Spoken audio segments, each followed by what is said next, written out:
अस्सलाम वालेकुम, मैं हूं doctor Hafeez Anjum. R News में आपको खुश आमदीद कहते हैं। सिबी से सैयद नवाज़िश अली की रिपोर्ट के मुताबिक पाक वतन पार्टी के ज़ेर एहतमाम बलूचिस्तान के मुख्तलिफ शहरों में दहशत गर्दी के ख़िलाफ़ और पाक फ़ौज के हक़ में रैलियाँ निकाली गई।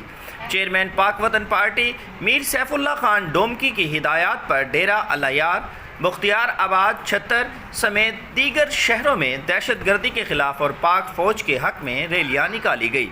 रैली से मुकर्ररीन ने खिताब करते हुए सिबी मेले में दहशत गर्दों के हमले की शदीद अल्फाज में मजम्मत करते हुए कहा कि हम अपने पाक फ़ौज FC बलूचिस्तान मुल्क कौम की हिफाजत करने वाले तमाम इदारों से बेलोस मोहब्बत करते हैं। बलूचिस्तान की आवाम अपनी सरजमीन की हिफाजत करना जानती है और बलूचिस्तान में अमन व अमान की बहाली के लिए पाक अफवाज और FC बलूचिस्तान की कुर्बानियों को कभी फरामोश नहीं किया जा सकता।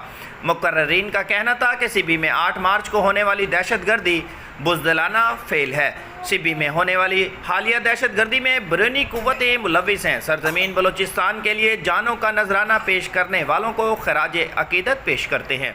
आखिर में शोहदाए वतन के दर्जात की बुलंदी के लिए दुआ भी की गई। इस मौके पर रैली के शुरका के हाथों में कौमी परचम और बैनर्स थे जिन पर पाक फ़ौज और FC बलूचिस्तान की हिमायत में नारे दर्ज थे।